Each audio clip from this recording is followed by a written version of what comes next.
अर्थव्यवस्था हो, विज्ञान हो, अनुसंधान हो, खेल हो, नीति रणनीति हो, आज हर पहलू में भारत नई बुलंदी की तरफ जा रहा है।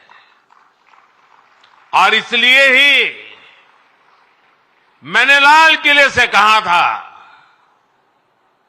यही समय है, सही समय है, ये भारत का समय है। आने वाले 25 साल भारत के सामर्थ्य की पराकाष्ठा का प्रचंड प्रदर्शन करेंगे और इसके लिए हमें पंच प्राणों पर चलना होगा। अपने राष्ट्रीय चरित्र को और सशक्त करना होगा। हमें एक पल भी गंवाना नहीं है,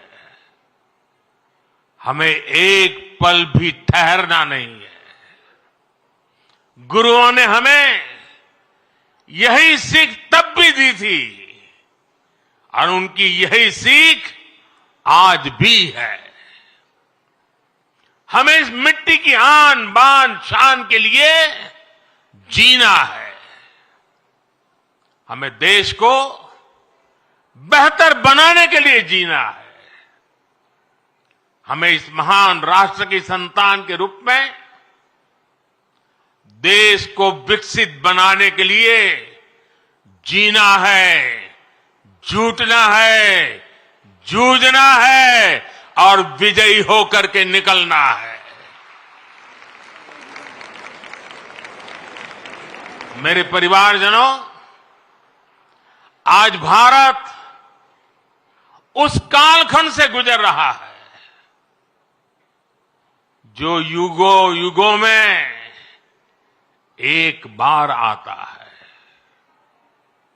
आजादी के इस अमृत काल में भारत के स्वर्णिम भविष्य को लिखने वाले अनेक फैक्टर एक साथ जुड़ गए हैं। आज भारत दुनिया के उन देशों में से हैं जो देश सबसे ज्यादा युवा देश है। इतना युवा तो भारत अपनी आजादी की लड़ाई के समय भी नहीं था। जब उस युवा शक्ति ने देश को आजादी दिलाई तो ये विशाल युवा शक्ति देश को जिस ऊंचाई पर ले जा सकती है वो कल्पना से भी परे है।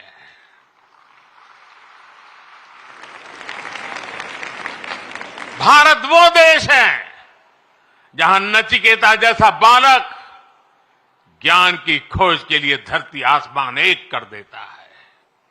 भारत वो देश है जहां इतनी कम आयु का अभिमन्यु कठोर चक्रव्यूह को तोड़ने के लिए निकल पड़ता है। भारत वो देश है जहां बालक ध्रुव ऐसी कठोर तपस्या करता है कि आज भी किसी से उसकी तुलना नहीं की जा सकती। भारत वो देश है जहां बालक चंद्रगुप्त कम आयु में ही एक साम्राज्य का नेतृत्व करने की ओर कदम बढ़ा देता है। भारत वो देश है जहां एकलव्य जैसा शिष्य अपने गुरु को दक्षिणा देने के लिए अकल्पनीय कर्म करके दिखा देता है। भारत वो देश है जहां खुदीराम बोस, बटुकेश्वर दत्त, कनकलता बरुआ, रानी गाइडिनल्यू, बाजी राउत जैसे अनेकों वीरों ने देश के लिए अपना सब कुछ न्यौछावर करने में एक पल भी नहीं सोचा। जिस देश की प्रेरणा इतनी बड़ी होगी उस देश के लिए किसी भी लक्ष्य को पाना असंभव नहीं है। इसलिए मेरा विश्वास आज के बच्चों, आज के नौजवानों पर है। भविष्य के भारत के कर्णधार यही बच्चे हैं। अभी यहां जिन बच्चों ने मार्शल आर्ट्स का प्रदर्शन किया, उनका अद्भुत कौशल दिखाता है कि भारत के वीर बालक बालिकाएं का सामर्थ्य कितना ज्यादा है। मेरे परिवारजनों, आने वाले 25 साल हमारी युवा शक्ति के लिए बहुत बड़ा अवसर लेकर आ रहे हैं। भारत का युवा किसी भी क्षेत्र में, किसी भी समाज में पैदा हुआ हो, उसके सपने असीम है। इन सपनों को पूरा करने के लिए सरकार के पास स्पष्ट रोड मैप है, स्पष्ट विजन है, स्पष्ट नीति है, नियत में कोई खोट नहीं है। आज भारत ने जो राष्ट्रीय शिक्षा नीति बनाई है, वो 21वीं सदी के युवाओं में नया सामर्थ्य विकसित करेगी। आज 10,000 अटल टिंकरिंग लैब्स हमारे विद्यार्थियों में इनोवेशन की, रिसर्च की नई ललक पैदा कर रही है। आप स्टार्टअप इंडिया अभियान को देखिए। 2014 में हमारे देश में स्टार्टअप कल्चर के बारे में कम ही लोग जानते थे। आज भारत में 1.25 लाख नए स्टार्टअप्स हैं। इन स्टार्टअप्स में युवाओं के सपने हैं, इनोवेशन है, कुछ कर गुजरने का प्रयास है। आज मुद्रा योजना से 8 करोड़ से ज्यादा नौजवानों ने पहली बार अपना कोई बिजनेस, अपना कोई स्वतंत्र काम शुरू किया है। ये भी गांव, गरीब, दलित, पिछड़े, आदिवासी, वंचित वर्ग के युवा हैं। इन युवाओं के पास बैंक को गारंटी देने तक के लिए कोई सामान नहीं था। इनकी गारंटी भी मोदी ने ली।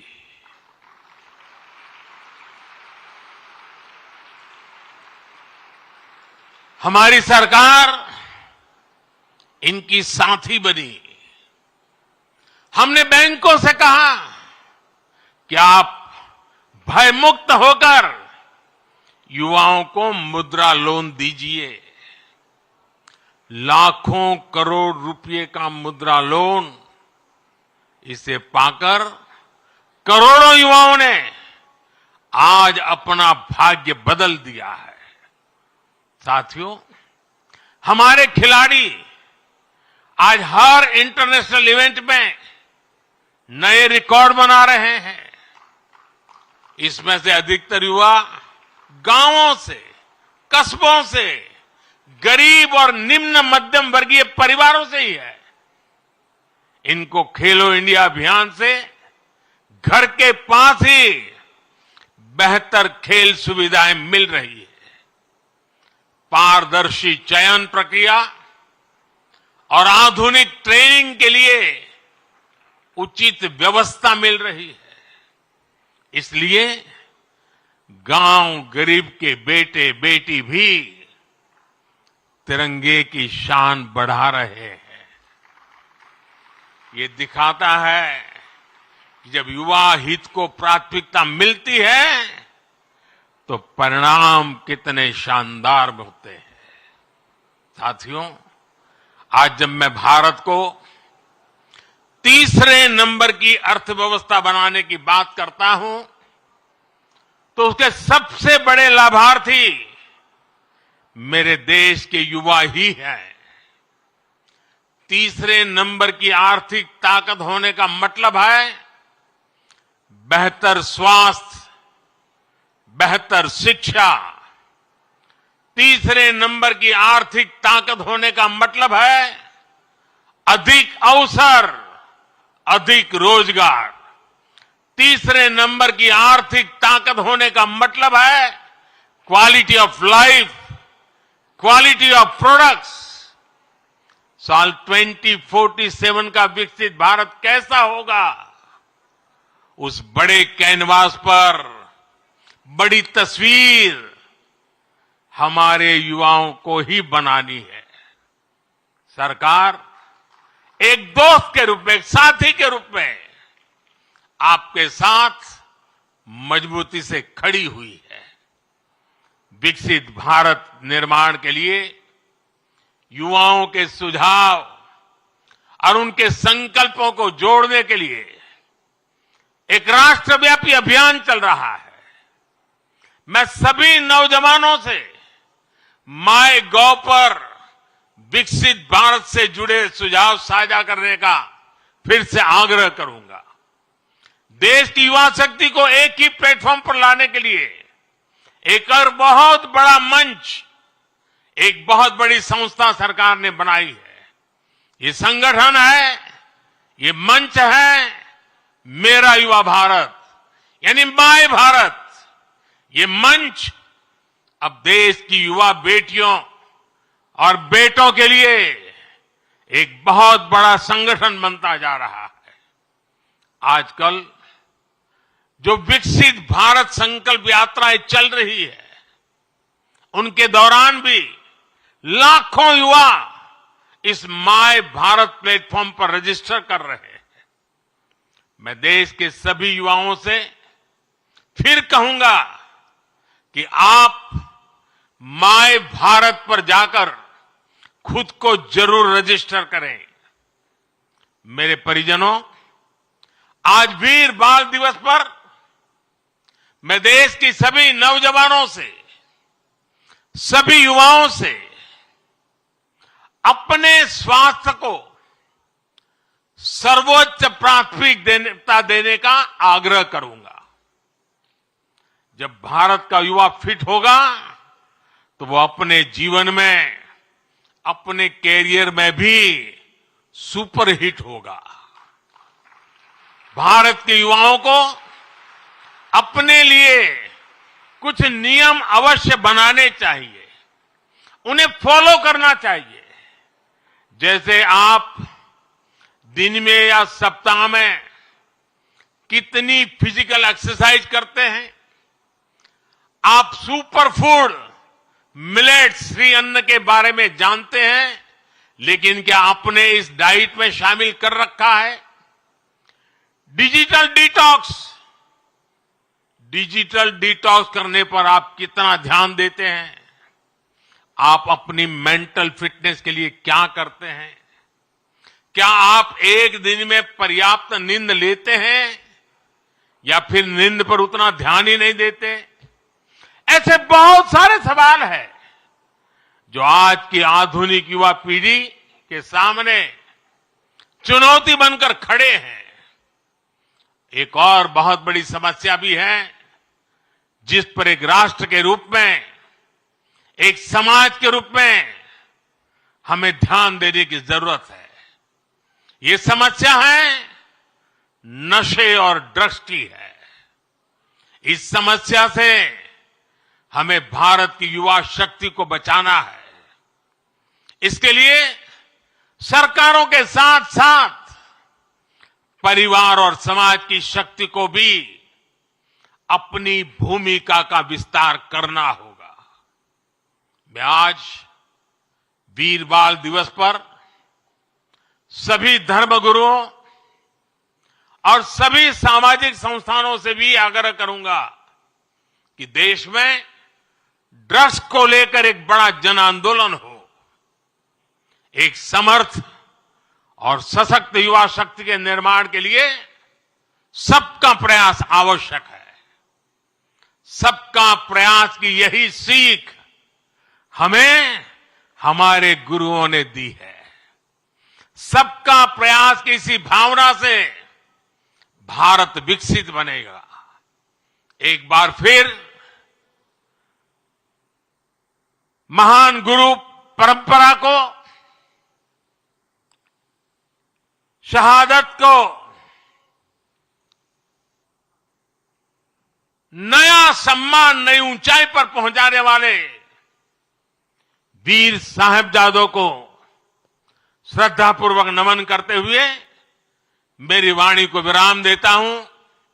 आप सबको बहुत बहुत शुभकामनाएं। वाहेगुरु जी का खालसा।